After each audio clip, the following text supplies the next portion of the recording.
ನಮಸ್ತೆ ವೀಕ್ಷಕರೇ, ನೀವು ನೋಡ್ತಾ ಇದ್ದೀರಾ ನಕ್ಷತ್ರ ನಾಡಿ ವಿಶೇಷ ನೇರ ಪ್ರಸಾರ ಜ್ಯೋತಿಷ್ಯ ಕಾರ್ಯಕ್ರಮಕ್ಕೆ ಪ್ರೀತಿಯ ಸ್ವಾಗತ. ನಾನು ಕೀರ್ತಿ ನಾರಾಯಣ್. ವೀಕ್ಷಕರೇ, ಇವತ್ತಿನ ನಮ್ಮ ಈ ಜ್ಯೋತಿಷ್ಯ ಕಾರ್ಯಕ್ರಮದಲ್ಲಿ ಜ್ಯೋತಿಷ್ಯದ ಬಗ್ಗೆ ಒಂದಷ್ಟು ಮಾಹಿತಿಯನ್ನು ತಿಳಿಸಿಕೊಡೋದಕ್ಕೆ ನಮ್ಮೊಟ್ಟಿಗಿದ್ದಾರೆ ಮಾಸ್ಟರ್ ಪಂಡಿತ್ ದಿನೇಶ್ ಗುರುಜಿಯವರು. ಬನ್ನಿ ಮೊದಲಿಗೆ ಗುರುಗಳ ಕಾರ್ಯಕ್ರಮಕ್ಕೆ ಸ್ವಾಗತಿಸೋಣ. ಗುರುಗಳೇ, ಕಾರ್ಯಕ್ರಮಕ್ಕೆ ಪ್ರೀತಿಯ ಸ್ವಾಗತ. ಓಂ ಶ್ರೀ ಗುರುಭ್ಯೋ ನಮಃ. ಹರಿ ಓಂ. ಓಂ ದ್ರಾಂ ದ್ರೀಂ ದ್ರೌಂ ಸಹ ಶುಕ್ರಾಯ ನಮಃ. ಓಂ ನಮೋ ಭಗವತೆ ವಾಸುದೇವಾಯ. ಓಂ ನಮೋ ನಾರಾಯಣಾಯ. ನಮಸ್ಕಾರ. ಇನ್ನು ವೀಕ್ಷಕರೇ, ನಿಮ್ಮಲ್ಲಿ ಯಾವುದೇ ರೀತಿಯ ಸಮಸ್ಯೆ ಇದ್ದಲ್ಲಿ, ಅಂದರೆ ಹಣಕಾಸಿನ ಸಮಸ್ಯೆ ಇರ್ಬೋದು, ಮದುವೆ ಆಗದೆ ಇರೋದು, ವಿದ್ಯಾಭ್ಯಾಸದ ಸಮಸ್ಯೆ, ಕೋರ್ಟು ಕಚೇರಿ ಸಮಸ್ಯೆ, ಹೀಗೆ ಒಂದಷ್ಟು ಸಮಸ್ಯೆಗಳಿಗೆ ಪರಿಹಾರ ಮಾರ್ಗವನ್ನು ಕಂಡುಕೊಳ್ಳೋದಕ್ಕೆ ನೀವು ಮಾಡಬೇಕಾಗಿರೋದಿಷ್ಟೇ. ಸ್ಕ್ರೀನ್ ಮೇಲೆ ಬರುವಂಥ ನಂಬರ್ಗೆ ಕರೆ ಮಾಡಿ ಪರಿಹಾರ ಮಾರ್ಗವನ್ನು ಕಂಡುಕೊಳ್ಬೋದು. ಕರೆ ಮಾಡಬೇಕಾದ್ರೆ ಇಷ್ಟೇ: ಹುಟ್ಟಿದ ಸ್ಥಳ, ಹುಟ್ಟಿದ ದಿನಾಂಕ, ಹಾಗೆಯೇ ಹುಟ್ಟಿದ ಸಮಯವನ್ನು ಹೇಳಬೇಕಾಗತ್ತೆ. ಮತ್ತೆ ನೀವು ನೇರವಾಗಿ ಗುರುಗಳ ಜೊತೆ ಮಾತಾಡ್ಬೋದಾಗಿದೆ. ಇನ್ನು ವೀಕ್ಷಕರೇ, ಕಾರ್ಯಕ್ರಮವನ್ನು ಮುಂದುವರಿಸ್ತಾ ಹೋಗ್ತೀನಿ. ಈಗಾಗಲೇ ಗುರುಗಳ ಮಾರ್ಗದರ್ಶನದಲ್ಲಿ 65,000ಕ್ಕೂ ಹೆಚ್ಚು ವಿದ್ಯಾರ್ಥಿಗಳು ಜ್ಯೋತಿಷ್ಯವನ್ನು ಕಲಿತು ತಮ್ಮ ಜೀವನವನ್ನು ರೂಪಿಸ್ಕೊಂಡಿದ್ದಾರೆ. ನೀವು ಕೂಡ ಜ್ಯೋತಿಷ್ಯವನ್ನು ಕಲಿತು ಜೀವನವನ್ನು ರೂಪಿಸಿಕೊಳ್ಬೋದಾಗಿದೆ. ಆಗಸ್ಟ್ 10ನೇ ತಾರೀಕಿನ 114ನೇ ಬ್ಯಾಚ್ ಕೂಡ ಆರಂಭವಾಗುತ್ತೆ. ನೀವು ಕೂಡ ಈ ಒಂದು ಕ್ಲಾಸ್ಗೆ ರಿಜಿಸ್ಟರ್ ಕೂಡ ಮಾಡ್ಬೋದಾಗಿದೆ. ಸ್ಕ್ರೀನ್ ಮೇಲೆ ಬರುವಂಥ ನಂಬರ್ಗೆ ಕರೆ ಮಾಡಿ ರಿಜಿಸ್ಟರ್ ಮಾಡ್ಬೋದು. ಜೊತೆಗೆ ಜುಲೈ 18ನೇ ತಾರೀಕಿಗೆ ಫ್ರೀ ಕ್ಲಾಸಸ್, ಆನ್ಲೈನ್ ಕ್ಲಾಸಸ್ ಕೂಡ ಇದೆ. ಇದಕ್ಕೂ ಕೂಡ ನೀವು ಜಾಯಿನ್ ಆಗ್ಬೋದು. ಇನ್ನು ಕಾರ್ಯಕ್ರಮವನ್ನು ಮುಂದುವರಿಸ್ತಾ ಹೋಗ್ತೀನಿ. ಗುರುಗಳೇ, ಓಕೆ, ಒಂದು ಕಾಲ್ ಸಿದ್ಧವಾಗಿದೆ, ಮಾತಾಡಿಸ್ತಾ ಹೋಗ್ತೀನಿ. ಗುರುಗಳೇ, ಜ್ಯೋತಿಷವನ್ನು ಕಲಿತು ಈಗಾಗಲೇ ನಿಮ್ಮ ಮಾರ್ಗದರ್ಶನದಲ್ಲಿ 65,000ಕ್ಕೂ ಹೆಚ್ಚು ವಿದ್ಯಾರ್ಥಿಗಳು ಕಲ್ತಿದ್ದಾರೆ. ಹೌದು. ಇದ್ರ ಬಗ್ಗೆ ಹೇಳೋದಾದ್ರೆ ಗುರುಗಳೇ? ಖಂಡಿತ. ಇವಾಗ ಜ್ಯೋತಿಷ್ಯ ಅಂದಿದ ತಕ್ಷಣ ಜನಗಳಿಗೆ ತಾತ್ಸಾರ ಯಾಕೆ ಅಂತಂದರೆ, ಇಮಿಡಿಯೇಟ್ ರಿಸಲ್ಟ್ಸ್ ಬರಲ್ಲ. ಇಮಿಡಿಯೇಟ್ ರಿಸಲ್ಟ್ ಬರ್ತಕ್ಕಂಥ ವಿಚಾರಗಳನ್ನು ನಾವು ಹೇಳಿದ್ರೆ ಎಲ್ಲರಿಗೂ ಖುಷಿ. ಇವತ್ತೇ ಇವತ್ತೇ ಬಹುಮಾನ ಅಂತಂದರೆ ಜ್ಯೋತಿಷ್ಯ ಫುಲ್ ಸಕ್ಸಸ್ ಆಗಿಬಿಡೋದು. ಈ ಸೃಷ್ಟಿ ಆಗೋಕ್ಕೆ ಬಹಳಷ್ಟು ಸಮಯ ತಗೊಂಡಿದೆ. ಸೂರ್ಯನಿಂದ ಸ್ಫೋಟ ಆಗಿರ್ತಕ್ಕಂಥ ಎಲ್ಲ ಗ್ರಹಗಳು ಭಾಳಷ್ಟು ಟೈಮ್ ತಗೊಂಡಿದೆ ಸೃಷ್ಟಿಯಾಗಕ್ಕೆ. ಇಲ್ಲೆಲ್ಲ ಭೂಮಿಲಿರ್ತಕ್ಕಂಥ ಸಂಪನ್ಮೂಲಗಳೆಲ್ಲ ಬರೋಕ್ಕೆ, ಮರಗಳು ಗಿಡಗಳು ಎಲ್ಲ ಬರೋಕ್ಕೆ ಸಾಕಷ್ಟು ಸಮಯ ತಗೊಂಡಿದೆ. ಸೊ ಎವಲ್ಯೂಷನ್ ಅನ್ನೋದೇ ಟೈಮ್ ಮೇಲೆ ನಿಂತಿದೆ.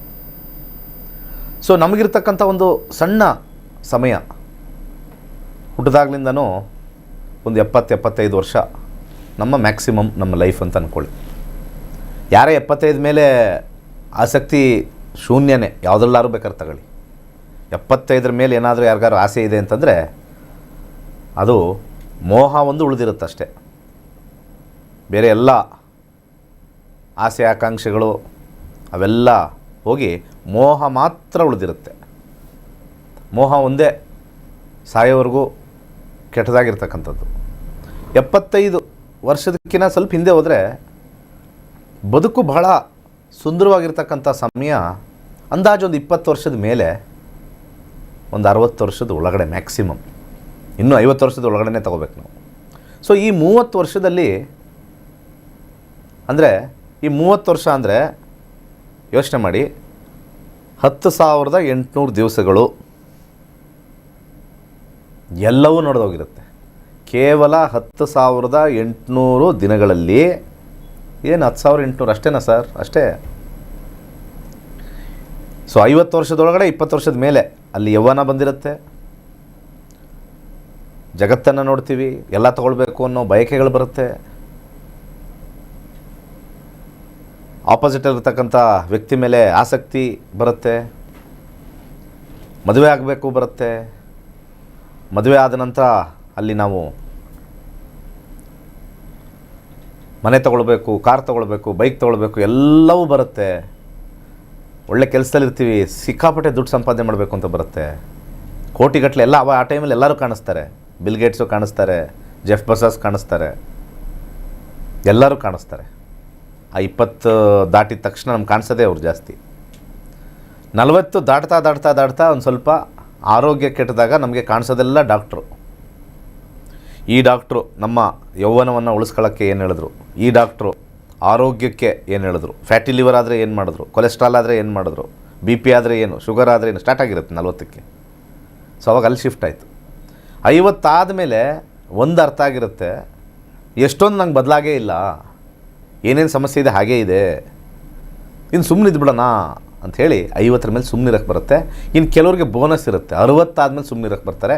ಇನ್ನು ಅತಿ ಹೆಚ್ಚು ಬೋನಸ್ 71 ಆದಮೇಲೆ ಇರುತ್ತೆ. ಈ 3 ಸ್ಟೇಜ್ ಇರುತ್ತೆ, ಸ್ವಲ್ಪ 100, 50, 25.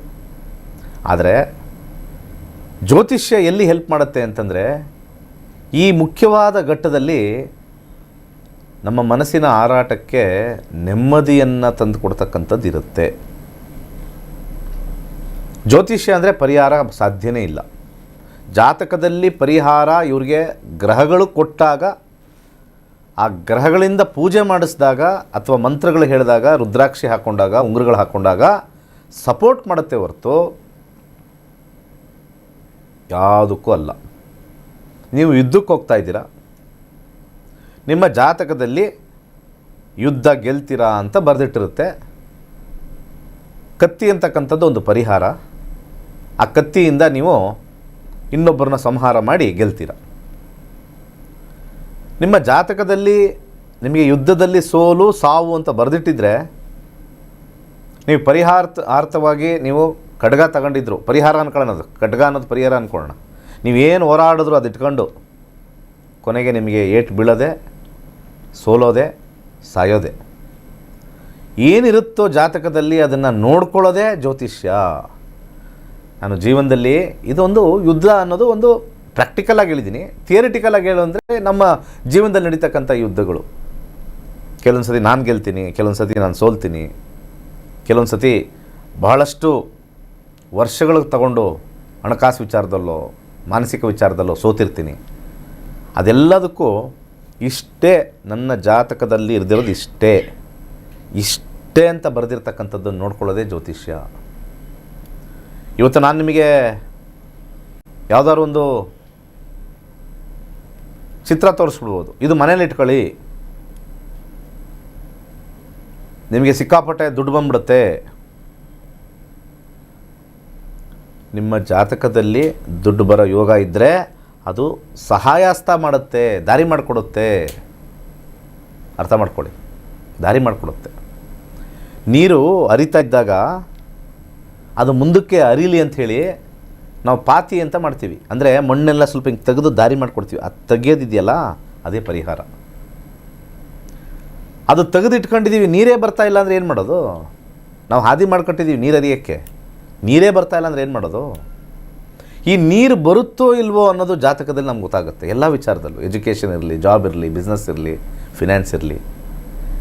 ಇದನ್ನು ಇಲ್ಲಿ ಕಾಲ್ ಮಾಡಿ ಕೇಳಿದ್ರೆ ನಾನು ಒಂದು ಲೆವೆಲಲ್ಲಿ ಹೇಳ್ತೀನಿ, ನೀರು ಹರಿತಾ ಇದೆಯೋ ಇಲ್ವೋ, ಬ್ಲಾಕ್ ಆಗಿದೆಯಾ, ಏನು ಮಾಡಬೇಕು ಅಂತ ಹೇಳ್ತೀನಿ. ತುಂಬ ಜನಕ್ಕೆ ಕೇಳೋ ವೀಕ್ಷಕರು ಇದಾರಲ್ಲ, ಇಲ್ಲಿ ಕೂತಿರ್ತಾರಲ್ಲ, ಕಾಲ್ ಮಾಡೋಕ್ಕೆ ಇಂಪಾರ್ಟೆಂಟ್ ಅಂತ ತಗೊಂಡಿರ್ತಾರಲ್ಲ, ಅವ್ರಿಗೆ ಬುದ್ಧಿ ಇಲ್ಲ.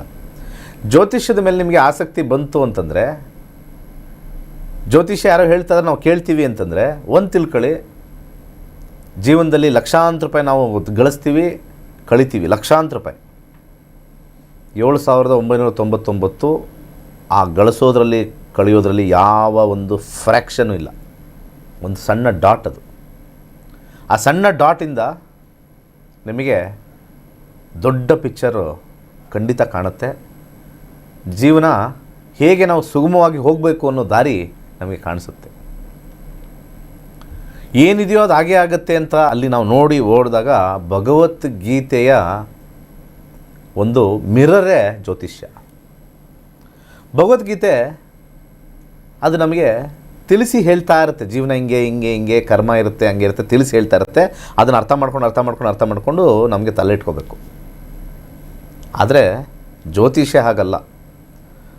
ಭಗವದ್ಗೀತೆಯ ಒಂದು ಕನ್ನಡಿ, ಭಗವದ್ಗೀತೆಯ ಕನ್ನಡಿ ಇಂಡಿವಿಜುವಲ್ ಜ್ಯೋತಿಷ್ಯ, ಎಲ್ಲ ಜ್ಯೋತಿಷ್ಯನೂ ಅಲ್ಲ. ಆ ಇಂಡಿವಿಜುವಲ್ ಜ್ಯೋತಿಷ್ಯದಲ್ಲಿ ಆ ಮಿರರ್ ಇದೆಯಲ್ಲ, ನಿಮ್ಮ ಮಿರರ್ ಹೇಳುತ್ತೆ ನಿಂದು ಇಷ್ಟೇ ಇರೋದು, ನೀನು ಇಷ್ಟಕ್ಕೆ ಮಾತ್ರ ಹೋರಾಡ್ಬೋದು, ನಿಂದು ಇಷ್ಟೇ ಇರೋದು, ನಿನ್ನ ಮದುವೆ ಲೈಫ್ ಚೆನ್ನಾಗಿಲ್ಲ, ನಿನ್ನ ಮದುವೆ ಲೈಫ್ ಚೆನ್ನಾಗಿದೆ, ಆದರೆ ಹಣಕಾಸಲ್ಲಿ ಸಮಸ್ಯೆ ಇದೆ, ಯಾರೋ ಒಬ್ರು ಬಂದು ನಿಮ್ಗೆ ಮೋಸ ಮಾಡ್ತಾರೆ, ಕೋರ್ಟ್ ಕೇಸ್ಗೆ ಹೋಗಬೇಕಾಗತ್ತೆ, ಎಲ್ಲ ಬರೆದಿಟ್ಟಿರುತ್ತೆ. ಭಗವದ್ಗೀತೆಯಲ್ಲಿ ಏನು ಹೇಳುತ್ತೆ? ಕಷ್ಟ ಎಲ್ಲ ಬರುತ್ತೆ, ಸುಮ್ಮನಿರು ಅಂತ. ಇದೂ ಅದೇನೆ. ಗುರುಗಳೇ, ಒಂದು ಕರೆ ಸಿದ್ಧವಾಗಿದೆ. ತಗೊಳ್ಳೋಣ. ಹಲೋ ಹಲೋ, ಕೇಳಿಸಿದ್ಯಮ್ಮ? ಹಲೋ, ಹಲೋ ಹೇಳಿ, ನಿಮ್ಮ ಹೆಸರು, ಎಲ್ಲಿಂದ ಕರೆ ಮಾಡ್ತಾ ಇದ್ದೀರಾ? ಮೇಡಮ್, ಇದು ಚಿಕ್ಕಮಂಗ್ಳೂರಿಂದ. ನಿಮ್ಮ ಹೆಸರು? ಶ್ವೇತಾ ಅಂತ. ಯಾರ ಬಗ್ಗೆ ಕೇಳಬೇಕಾಗಿತ್ತು? ನನ್ನ ಮಗನ ಬಗ್ಗೆ ಕೇಳಬೇಕಿತ್ತು. ನಿಮ್ಮ ಮಗನ ಹೆಸರು, ಹುಟ್ಟಿದ ದಿನಾಂಕ, ಹುಟ್ಟಿದ ಸ್ಥಳ, ಹಾಗೇನೆ ಹುಟ್ಟಿದ ಸಮಯ ಹೇಳಬೇಕಾಗತ್ತೆ. 15/5/2011. 2011. ಹುಟ್ಟಿದ ಸಮಯ? ಸಮಯ 11:15 ಮ್ಯಾಮ್. 11:15 ಬೆಳಿಗ್ಗೆ? ಅಲ್ಲ, ರಾತ್ರಿ. PM. ಹುಟ್ಟಿದ ಸ್ಥಳ? ಚಿಕ್ಕಮಂಗ್ಳೂರು ಮ್ಯಾಮ್. ಏನು ಸಮಸ್ಯೆ ಇದೆ ಕೇಳಬಹುದು, ಗುರುಗಳಿದ್ದಾರೆ, ಮಾತಾಡಬಹುದು. ನಮಸ್ತೆ ಗುರುಜಿ. ಹೇಳಿ. ಒಂದು ಎಜುಕೇಶನ್ ಬಗ್ಗೆ ಕೇಳಬೇಕಿತ್ತು. SLC ಓದ್ತಾ ಇದ್ದಾನೆ, ಸ್ವಲ್ಪ ಇಂಪ್ರೂವ್ಮೆಂಟ್ ಆಗಂಗೆ. ಇನ್ನೊಂದ್ಸತಿ ಡೇಟ್ ಆಫ್ ಬರ್ತ್ ಹೇಳಿ. 15/5/2011. 11. ಓಕೆ, ಸರಿ. ಈಗ 10ನೇ ಕ್ಲಾಸಾ 9ನೇ ಕ್ಲಾಸಾ? 10 ಗುರುಜಿ. ಸದ್ಯಕ್ಕೆ ಇವಾಗ 2029ಕ್ಕೆ ರಾಹು ಮುಗಿದೋಗುತ್ತೆ. ಹುಟ್ಟಿದಾಗಿಂದನೂ ರಾಹು ದೇಶ ನಡೀತಾ ಇದೆ. ಜ್ಯೋತಿಷ್ಯ ಕಲೀರಿ, ತಾಯಂದ್ರಿಗೆ ಕಲಿಬೇಕು ಮೊದಲು. ಫಸ್ಟು ನನಗೆ ಅನ್ಸಿರೋಂಗೆ ತಾಯಂದ್ರಿಗೆ ಬುದ್ಧಿ ಇರಲ್ಲ, ನೋಡಿರ್ತೀನಿ. ಮಕ್ಕಳು ಭವಿಷ್ಯ ಮಾತ್ರ ನೋಡಬೇಕು. ಕಿತ್ತೋಗಿರೋ ಜ್ಯೋತಿಷ್ಯರ ಹತ್ರ ಹೋಗ್ತೀರಾ, ಕಿತ್ತೋಗಿರೋ ಯಾರೋ ಅಲ್ಲಿ ಪುರೋಹಿತರು ಕೂತಿರ್ತಾರಲ್ಲಿ, ಅಲ್ಲಿ ಅವ್ನಿಗೇನೂ ಗೊತ್ತಿರಲ್ಲ. ಅಲ್ಲಿ ಹೋಗಿ ಪೂಜೆ ಗೀಡೆ ಮಾಡಿಸ್ಬಿಡಿ ಸರೋಗುತ್ತೆ, ಮತ್ತು ಸುಳ್ಳು ಹೇಳ್ತಾರೆ ನಿಮಗೆ. ಆ ದೋಷ ಇದೆ, ಈ ದೋಷ ಇದೆ, ಹಾಗೆ ಹೀಗೆ ಅಂತ. ಮದುವೆಲಂತೂ ಕಾಯ್ಕೊಂಡು ಕೂತಿರ್ತಾರೆ ಈ ಪುರೋಹಿತರು, ಜ್ಯೋತಿಷರು ಸುಳ್ಳು ಹೇಳೋಕ್ಕೆ. ಅಷ್ಟೆಲ್ಲ ಇದ್ದರೂ ಕೂಡ ಕೋರ್ಟಲ್ಲಿ ಅಷ್ಟು ಡಿವೋರ್ಸ್ ಕೇಸ್ಗಳಿದಾವಲ್ಲ, ಅಲ್ಲಿ ಯಾರು ನಾನು ಪೂಜೆ ಮಾಡಿ ಸರಿ ಮಾಡಿಸ್ತೀನಿ ಅನ್ನೋರು ಅಲ್ಲಿ ಕ್ಯೂ ನಿಂತ್ಕೊಂಡು ಸರಿ ಮಾಡಿಸಿ ನೋಡೋಣ, ತಾಕತ್ತಿದ್ರೆ. ಯಾರಿಗೂ ತಾಕತ್ತಿಲ್ಲ, ಅವೆಲ್ಲ ಆಗಲ್ಲ. ಹಣೆ ಬರಹನ ಏನಿದೆಯೋ ಅದನ್ನು ಹೇಳಬೇಕು. ರಾಹು ಮುಗಿದ ಮೇಲೆ ಗುರು ಬರ್ತಕ್ಕಂಥದ್ದು 5ನೇ ಮನೆ ಇತ್ತು ಅಂತಂದರೆ ಇವರಿಗೆ ಸ್ವಲ್ಪ ಸೋಂಬೇರಿತನ ಸ್ವಲ್ಪ ಹೆಚ್ಚು. 3-12 ವಿದ್ಯಾಭ್ಯಾಸದಲ್ಲಿ ಕಮ್ಮಿ ಮಾಡುತ್ತೆ. 3-12 ಕಾಂಬಿನೇಷನ್ನು ಗುರುನಲ್ಲಿ ಕಮ್ಮಿ ಮಾಡುತ್ತೆ. ಇವರಿಗೆ ಸ್ವಲ್ಪ ಪ್ರೆಷರಾಗಿ ಓದ್ತಕ್ಕಂಥದ್ದನ್ನು ಮಾಡೋದು ಕಷ್ಟ. ಸುಲಭವಾಗಿ ಫನ್ನಿಂದ ಓದಬೇಕು ಅಂತ ಹೇಳ್ತೀವಿ. ಸೈನ್ಸ್ ಕೊಡಿಸಿದ್ರೆ ಆರ್ಕಿಟೆಕ್ಟು ಮಾಡೋದು ಉತ್ತಮವಾಗಿದೆ. ಆರ್ಕಿಟೆಕ್ಟ್ ಆಗಲ್ಲ, ನನಗೆ ಇಂಟ್ರೆಸ್ಟ್ ಇಲ್ಲ ಅಂತಂದರೆ ಕಂಪ್ಯೂಟರ್ ಸೈನ್ಸು, ಎಲೆಕ್ಟ್ರಾನಿಕ್ಸು ಸ್ವಲ್ಪ ಕಷ್ಟದಿಂದ ಮಾಡ್ತಾರೆ. ಯಾಕೆಂದರೆ ಗುರು ಇರ್ತಕ್ಕಂಥ ಒಂದು ಕಾಂಬಿನೇಷನಲ್ಲಿ ಅಷ್ಟು ಸ್ಟ್ರಾಂಗ್ ಆಗಿಲ್ಲ. 3ನೇ ಮನೆ ಇರ್ತಕ್ಕಂಥದ್ದು ಅಷ್ಟು ಸ್ಟ್ರಾಂಗ್ ಆಗಿಲ್ಲ, ಸ್ವಲ್ಪ ಹೆಚ್ಚು ಶ್ರಮ ಪಡಬೇಕು. ಸೊ ಇಲ್ಲಿ ಕಾಂಬಿನೇಷನಲ್ಲಿ ಇವಾಗ ಸದ್ಯಕ್ಕೆ 3-5-10 ಕಾಂಬಿನೇಷನಲ್ಲಿ ಸ್ವಲ್ಪ ಮೊಸರನ್ನು ದಾನ ಮಾಡಿ ಸೋಂಬೇರಿತನದಿಂದ ಸಮಸ್ಯೆ ಆಗ್ತಕ್ಕಂಥದ್ದು ಬರುತ್ತೆ. ಓಕೆ, ಮುಂದಿನ ಕರೆಗೋಣ. ಸ್ವಲ್ಪ ಸ್ಲೋ ಸ್ಟಡೀಸ್, ಸ್ವಲ್ಪ ಸಮಾಧಾನವಾಗಿ ತೊಗೊಂಡೋಗಿ. ಸೈನ್ಸ್ ಬದಲು ನನ್ನ ಸಜೆಷನ್ನು ಈ ಅನಿಮೇಷನ್ನು, ಆರ್ಟ್ಸು, ಕ್ರಿಯೇಟಿವ್ ಬರ್ತಕ್ಕಂಥದ್ದು, ಡಿಸೈನ್ಸ್ ಬರ್ತಲ್ಲ, ಆ ಲೈನ್ ಇವ್ರಿಗೆ ಸೂಕ್ತ ಆಗುತ್ತೆ. ಇನ್ನು ಗುರುಗಳೇ, ಕಾರ್ಯಕ್ರಮವನ್ನು ಮುಗಿಸುವ ಹಂತಕ್ಕೆ ಬಂದಿದೆ. ಜ್ಯೋತಿಷ್ಯದ ಬಗ್ಗೆ ಮಾತಾಡ್ತಾ ಇದ್ವಿ. ಒಂದಷ್ಟು ಜನ ಕರೆ ಮಾಡಿ ಜ್ಯೋತಿಷ್ಯದ ಬಗ್ಗೆ ಕೇಳ್ತಾರೆ. ಅವ್ರಿಗೆ ನೀವೇನು ಹೇಳ್ತೀರಾ ಗುರುಗಳೇ? ಅಂದರೆ ಮಕ್ಕಳ ಬಗ್ಗೆ ಕೇಳ್ತಾರೆ ಅಥವಾ ಅವರ ಹಸ್ಬೆಂಡ್ ಬಗ್ಗೆ ಕೇಳ್ತಾರೆ. ಹೀಗೆ ಒಂದಷ್ಟು ಗೊಂದಲಗಳು ಅವ್ರ ಮನೆಗಳಲ್ಲೇ ಇರುತ್ತೆ. ಬಟ್ ಆದರೆ ಜ್ಯೋತಿಷ್ಯವನ್ನು ಕಲಿಯೋದಕ್ಕೆ ಮುಂದೆ ಬರೋದಿಲ್ಲ. ಜಾತಕವನ್ನು ನೋಡಿದಾಗ ಎಷ್ಟು ಮಟ್ಟಿಗೆ ನಾವು ಹಿಂದೆ ಬಿದ್ದು ಪ್ರೆಷರ್ ಹಾಕಬೇಕು, ನಾವು ಮಾನಸಿಕವಾಗಿ ಅಥವಾ ನಮ್ಮ ಮನಸ್ಸಿಗೆ ಬೇಸರ ತರ್ತಕ್ಕಂಥದ್ದು ಇರಬಾರ್ದು ಅಂತ ಹೇಳಿ ಬರ್ತಕ್ಕಂಥದ್ದು. ಇಲ್ಲಿ ಬಹಳ ಮುಖ್ಯವಾಗಿ ಜ್ಯೋತಿಷ್ಯದಲ್ಲಿ ಸೀಕ್ರೆಟ್ಸ್ ಇದೆ. ಆ ಸೀಕ್ರೆಟ್ಸ್ನ ಇಂಡಿವಿಜುವಲಾಗಿ ಕಲಿತ್ರೆ ಮಾತ್ರ ತಿಳುವಳಿಕೆ ಆಗುತ್ತೆ. ಆದರೆ ಇವತ್ತಿನ ಕಾಲಘಟ್ಟದಲ್ಲಿ ಜ್ಯೋತಿಷ್ಯದಲ್ಲಿರ್ತಕ್ಕಂಥ ಗ್ರಹ ಸೀಕ್ರೆಟ್ಸ್ನ ಪಕ್ಕಕ್ಕಿಟ್ಟು ಸುಮ್ಮನೆ ವ್ಯಾವಹಾರಿಕವಾಗಿರ್ತಕ್ಕಂಥ ಪೂಜೆ ಪುನಸ್ಕಾರಗಳನ್ನ ಮಾಡ್ತಾಯಿದ್ದಾರೆ. ಒಬ್ಬರಿಗೆ ಮದುವೆ ವಿಚಾರದಲ್ಲಿ 2 ವರ್ಷ ಆಯಿತು 3 ವರ್ಷ ಆಯಿತು ಅಂತ ಹೇಳಿ ಯಾರೋ ಕರೆದು ಏನೋ ಒಂದು ಆ ವಿವಾಹ ಈ ವಿವಾಹ ಕುಂಭವಿವಾಹ ಎಲ್ಲ ಮಾಡಿಸ್ತಾರೆ. ಅದು ಆಗದೇ ಇದ್ದಾಗ ಯಾಕೆ ಅನ್ನೋ ಪ್ರಶ್ನೆ ನಾನು ನಿಮಗೆ ಹಾಕ್ತೀನಿ. ಹಾಗಿದ್ರೆ ಜ್ಯೋತಿಷ್ಯದಲ್ಲಿ ನಿಮಗೆ ಅದನ್ನು ತೋರಿಸಿರಲ್ವ? ವಿವಾಹ ವಿಳಂಬ, ದಶ ಬಂದಾಗತ್ತೆ, ಕಾಲ ಬಂದಾಗತ್ತೆ ಅಂತ. ಹಾಗಿದ್ರೆ ಎಲ್ಲ ಜ್ಯೋತಿಷ್ಯರಿಗೂ ಒಂದು ಸವಾಲು ಇತ್ತು ಮುಂಚೆ, ಇವಾಗ ಏನು ಬೇಕಾಗಿಲ್ಲ. ವಿಜಯ ಮಲ್ಯಗೆ ಸಮಸ್ಯೆ ಆದಾಗ ಜ್ಯೋತಿಷಿಗಳು ಪೂಜೆ ಮಾಡ್ತಕ್ಕಂಥವ್ರು, ಈ ಮಂಗಳೂರು ಕಡೆ ಇರ್ತಕ್ಕಂಥವ್ರು, ಅವ್ರು ಯಾಕೆ ಅವ್ರಿಗೆ ಪಾಪ ಹೆಲ್ಪ್ ಸಹಾಯ ಮಾಡಿಲ್ಲ? ನೀವೆಲ್ಲ ದೇವ್ರ ಪಕ್ಕದಲ್ಲೇ ಇರೋರು, ನೀವು ದೇವರ ಸನ್ನಿಧಿಲೇ ಇರ್ತಕ್ಕಂಥವ್ರು. ಒಂದು ತಿಳ್ಕೊಳ್ಳಿ, ಯಾವ ಪುರೋಹಿತರಾಗಲಿ, ಯಾವ ಒಂದು ಜ್ಯೋತಿಷಿ ಆಗಲಿ, ಮೊದಲು ನಿಮ್ಮ ಬಾಯಲ್ಲಿ ಏನು ಬರಬೇಕು ಗೊತ್ತಾ?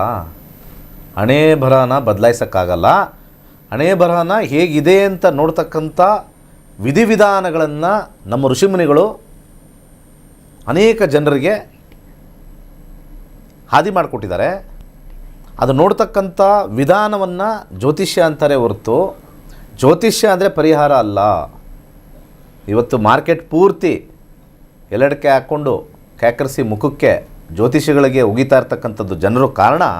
ನಾವೆಲ್ಲರೂ ಕೂಡ, ನನ್ನನ್ನು ಸೇರಿಸಿ ನಿಮ್ಮ ಜೊತೆ ಸೇರಿಸ್ಕೊಂಡು ಹೇಳ್ತಾ ಇದ್ದೀನಿ, ನಾವೆಲ್ಲ ಜ್ಯೋತಿಷ್ಯ ಅಂದರೆ ಪರಿಹಾರ ಅಂತ ಹೇಳಿ ಲಬ ಲಬ ಲಬೋ ಅಂತ ಬಾಯಿ ಬಿಡ್ಕೊತಾ ಇದ್ದೀವಲ್ಲ, ಅದೇ ಮುಖ್ಯ ಕಾರಣ. ಯಾವ ಜ್ಯೋತಿಷ್ಯನು ಒಬ್ಬ ಬಡವನು ತಗೊಂಬಂದು ಅವನ್ನ ಶ್ರೀಮಂತ ಮಾಡಿ, ಪೂಜೆ ಗೀಜೆ ಎಲ್ಲ ಮಾಡಿ ಅವನು ಶ್ರೀಮಂತ ಮಾಡಿ, ನೋಡು ನನ್ನ ಶಕ್ತಿಯಿಂದ ಅವನಿಗೆ ಒಂದು, ಇವತ್ತಿನ ದಿವಸ ಅವನು ಬೀದಿಲಿ ಕೂತಿದ್ದ, ಅವನ್ನ ಕರೆಸಿ ಅವನಿಗೆಲ್ಲ ಬೇಕಾಗಿರ್ತಕ್ಕಂಥದ್ದೆಲ್ಲ ಮಾರ್ಗದರ್ಶನ ಎಲ್ಲ ಮಾಡಿ ಎಲ್ಲ ಮುಗಿಸ್ಕೊಂಡು ಇವತ್ತು ಒಂದು ಕೆಲವು ವರ್ಷಗಳಲ್ಲಿ ಅವನು ಕಾರಲ್ಲಿ ಓಡಾಡ್ತಾ ಇದ್ದಂಗೆ ಮಾಡಿದ್ದೀನಿ ನನ್ನ ಶಕ್ತಿಯಿಂದ. ಯಾರನ್ನಾರು ಒಬ್ಬ ಎದಳ್ಳಿ ನೋಡೋಣ. ಯಾವುದೇ ಒಬ್ಬ ಕಾವಿ ಸ್ವಾಮಿಗಳು, ಮಠದಲ್ಲಿರ್ತಕ್ಕಂಥ ಸ್ವಾಮಿಗಳು, ಓಕೆ, ನಿಮ್ಮ ದಿವ್ಯ ಶಕ್ತಿಯಿಂದ, ನಿಮಗೇನೋ ಶಕ್ತಿ ಗಿಕ್ತಿ ಎಲ್ಲ ಇರುತ್ತಲ್ಲ, ಯಾವ ಶಕ್ತಿನೂ ಇರಲ್ಲ. ಒಂದು ಪಿನ್ ಚುಚ್ಚಿದ ಅಂದರೆ ನೀವು ಅಯ್ಯೋ ಅಮ್ಮ ಅಂತಲೇ ಹೇಳೋದು. ಪಿನ್ ಚುಚ್ಚಿದ್ರು ನೀವೇನು ಧ್ಯಾನ ಮಾಡಿ ಎಲ್ಲ ಕಾವಿ ಬಟ್ಟೆ ಹಾಕಿದ ತಕ್ಷಣ ಏನಿಲ್ಲ. ಮನಸ್ಸುಗಳು ಶುದ್ಧಿ ಇರಲ್ಲ ಅಷ್ಟೇ, ಬಟ್ಟೆಗಳು ಶುದ್ಧಿಯಾಗಿ ಕಾಣಿಸ್ತವೆ ಅಷ್ಟೇ ಮೇಲ್ಗಡೆ, ಮನಸ್ಸುಗಳು ಶುದ್ಧಿ ಇಲ್ಲ. ಮಾರ್ಗದರ್ಶನ ಮಾಡಬೇಕು ಅಂತಂದರೆ ಎಷ್ಟೋ, ಯಾಕೆ ಅಂದರೆ ಇತ್ತೀಚೆಗೆ ಈ ಮಠದ ಸ್ವಾಮಿಗಳು ಜ್ಯೋತಿಷ ಹೇಳೋಕ್ಕೆ ಶುರು ಮಾಡಿಬಿಟ್ಟವ್ರೆ. ಅದರಲ್ಲೂ ಏನೋ ಬರುತ್ತೆ, ಒಬ್ರಿಗೆ ಇದು ಹಿಂಸೆ ಮಾಡ್ಬೋದು ಅಂತ ಬರ್ತಕ್ಕಂಥದ್ದು, ಅಥವಾ ಅದರಿಂದ ಏನೋ ಆದಾಯ ಬರ್ತಕ್ಕಂಥದ್ದು ಅಂತ. ಆದಾಯ ಬರಲಿ, ಆದಾಯ ಬರೋ ಒಂದು ಸಂದರ್ಭದಲ್ಲಿ ಇನ್ನೊಬ್ಬರಿಗೆ ಸತ್ಯವನ್ನೇ ಹೇಳಬೇಕು. ನ್ಯಾಯಾಲಯದಲ್ಲಿ ಹೇಳ್ತಾರಲ್ಲ, ನಾನು ಸತ್ಯವನ್ನೇ ಹೇಳುತ್ತೇನೆ, ಸತ್ಯವನ್ನಲ್ಲದೆ ಬೇರೆ ಏನು ಹೇಳುವುದಿಲ್ಲ. ಜ್ಯೋತಿಷಿಗಳು ಫಸ್ಟು ಪ್ರಮಾಣ ಮಾಡ್ಕೊಂಡು ಹೇಳಬೇಕು, ನಾನು ಹೇಳ್ತೀನಿ ಇವನ ಜೀವನ ಇಷ್ಟೇ. ಎಷ್ಟೋ ಜನ ಬರ್ತಾರೆ, ಕನ್ಸಲ್ಟೇಷನ್ ತೊಗೊಳ್ತಾರೆ, ವಿವಾಹ ಚೆನ್ನಾಗಿರಲ್ಲ, ಹೇಳ್ತೀನಿ ಅಷ್ಟೇ, ಈ ಜಾತಕದಲ್ಲಿ ಇಲ್ಲ. ನೀವು ತೊಗೊಳ್ಬೇಕಾದ್ರೆ ಅವಾಗ ಏನು ಮಾಡಬೇಕು? ಹುಡುಗಿ ಹತ್ರ ಚೆನ್ನಾಗಿ ಮಾತಾಡಿಸಿ, ನನ್ನ ಜಾತಕದಲ್ಲಿ ವಿವಾಹ ಬಿಡ್ತಕ್ಕಂಥ ಏನೋ ಒಂದು ಕಾಂಬಿನೇಷನ್ ಇದೆ, ಏನೋ ನೆಗೆಟಿವ್ ಇದೆ, ಇದನ್ನು ಬಿಟ್ಟು ನಾವುಗಳು ಚೆನ್ನಾಗಿರೋಕ್ಕೆ ಪ್ರಯತ್ನ ಪಡೋಣ, ನೀನು ಅದಕ್ಕೆ ಸಾಥ್ ಕೊಡ್ತೀಯಾ? ಅದನ್ನು ಇದ್ರ ಮುಖಾಂತರ ಬರ್ತದೆ. ಯಾಕಂದರೆ ಜಾತಕ ನಮ್ಮ ಮನಸ್ಥಿತಿನ ತಿಳಿಸುತ್ತೆ, ಆದರೆ ಆ ಮನಸ್ಥಿತಿನ ಸ್ವಲ್ಪ ಕಂಟ್ರೋಲ್ ಮಾಡಿ ಪರಿಸ್ಥಿತಿನ ಸರಿ ದಾರಿ ತೊಗೊಂಬರೋಕ್ಕೆ ಸೈಕಲಾಜಿಕಲ್ ಸಬ್ಜೆಕ್ಟೇ ಅಸ್ಟ್ರಾಲಜಿ. ಸುಮ್ಮನೆ ಲಕ್ಷ್ಮೀ ಪೂಜೆ ಮಾಡಿ, ಆ ಪೂಜೆ ಮಾಡಿ, ಈ ಪೂಜೆ ಮಾಡಿ ಅನ್ನೋದು ವಿಧಿವಿಧಾನಗಳು ಅಷ್ಟೇ, ನಮಗೆ ಶ್ರದ್ಧೆ ಬರಲಿ ಅಂತ. ಅದರಿಂದ ನಮಗೆ ಕೋಟಿ ಬರುತ್ತೆ ಅನ್ನೋದು ಸುಳ್ಳು. 24 ಗಂಟೆ ಲಕ್ಷ್ಮಿ ಹತ್ರ ಕುತ್ಕೊಂಡಿರೋನೇ ಅಲ್ಲಿ ಭಕ್ತಾದಿಗಳು ಬಂದು ನನಗೆ ದುಡ್ಡು ಹಾಕಿದ್ರ ಅಂತ ನೋಡ್ತಾನೆ. ಲಕ್ಷ್ಮಿ ಲೆಫ್ಟಲ್ಲೇ ಇರ್ತಾನೆ, ಅಟ್ಟೆ ಮೇಡಿಂಗ್ ಕುತ್ಕೊಂಡು ಧ್ಯಾನ ಮಾಡ್ತಾ ಇರಬೇಕು, ಬಂದು ಪಟ ಪಟ ಪಟ ಬೀಳ್ತಾ ಇರಬೇಕು. ಅವೆಲ್ಲ ಇಲ್ಲ. ಬರೋರಿಗೆ ಅವನು ಮಂಗಳಾರತಿ ಎತ್ತಿ ಕೊಟ್ಟಾದ ಮೇಲೆ, ಅವ್ನು ಸರ್ವಿಸ್ಗೆ ತಗೊಳಪ್ಪ 10 ರೂಪಾಯಿ, ಸರ್ವಿಸ್ಗೆ 10 ರೂಪಾಯಿ ಕೊಟ್ಟಿರೋದು. ಅವನು ಚೆನ್ನಾಗಿರಲಿ ಅಂತ 10 ರೂಪಾಯಿ ಕೊಡ್ತಾಯಿಲ್ಲ. ಅವ್ನು ನಮಗೆ ಹೂವು ಕೊಟ್ಟ, ಅವನು ಕುಂಕುಮ ಕೊಟ್ಟ, ಸರ್ವಿಸ್ ಚಾರ್ಜಸ್ ನಾವು ಕೊಟ್ಟಿರೋದಲ್ಲಿ ಯಾರಿಗೆ? ಅಲ್ಲಿರ್ತಕ್ಕಂಥ ಕರ್ತೃಗೆ. ಅದನ್ನು ತಿಳ್ಕೊಂಡ್ರೆ ಜ್ಯೋತಿಷ್ಯ ಅಂದರೆ ಇಂಡಿವಿಜುವಲ್ ಕರ್ಮ ಬುಕ್. ಜ್ಯೋತಿಷ್ಯ ಇಸ್ ನೋನ್ ಆಸ್ ಇಂಡಿವಿಜುವಲ್ ಕರ್ಮ ಬುಕ್. ಒಳ್ಳೆಯದಾಗಲಿ, ಫ್ರೀ ಕ್ಲಾಸ್ ಸೇರ್ಕೊಳ್ಳಿ, ನಿಮ್ಗೆ ಗೊತ್ತಾಗುತ್ತೆ ಯಾವ ರೀತಿ ನಮ್ಮ ಜೀವನದಲ್ಲಿ ಕೆಟ್ಟದ್ದು ಒಳ್ಳೆಯದು ಯಾವ ಸಮಯದಲ್ಲಿ ಬರುತ್ತೆ ಅಂತ ತಿಳ್ಕೊಬೋದು. ಆ ಟೈಮ್ ತಿಳ್ಕೊಂಡು ಜೀವನವನ್ನು ನಡೆಸ್ಬೋದು. 18ನೇ ತಾರೀಕು ಫ್ರೀ ಕ್ಲಾಸ್ ಇದೆ, ಫಸ್ಟ್ ಬಂದು ಜಾಯ್ನ್ ಆಗಿ. ಒಳ್ಳೆಯದಾಗಲಿ. ಎಸ್ ಗುರುಗಳೇ, ಇಷ್ಟೊತ್ತು ನಮ್ಮೊಟ್ಟಿಗಿದ್ದು ಜ್ಯೋತಿಷದ ಬಗ್ಗೆ ಒಂದಷ್ಟು ಮಾಹಿತಿಯನ್ನು ತಿಳಿಸಿಕೊಟ್ಟದಕ್ಕೆ ನಮ್ಮ ಕಾರ್ಯಕ್ರಮದ ಪರವಾಗಿ ತುಂಬು ಹೃದಯದ ಧನ್ಯವಾದಗಳು. ಕರ್ನಾಟಕ ನ್ಯೂಸ್ ಬೀಟ್ ಫಾಲೋ ಮಾಡಿ, ಸಬ್ಸ್ಕ್ರೈಬ್ ಮಾಡಿ.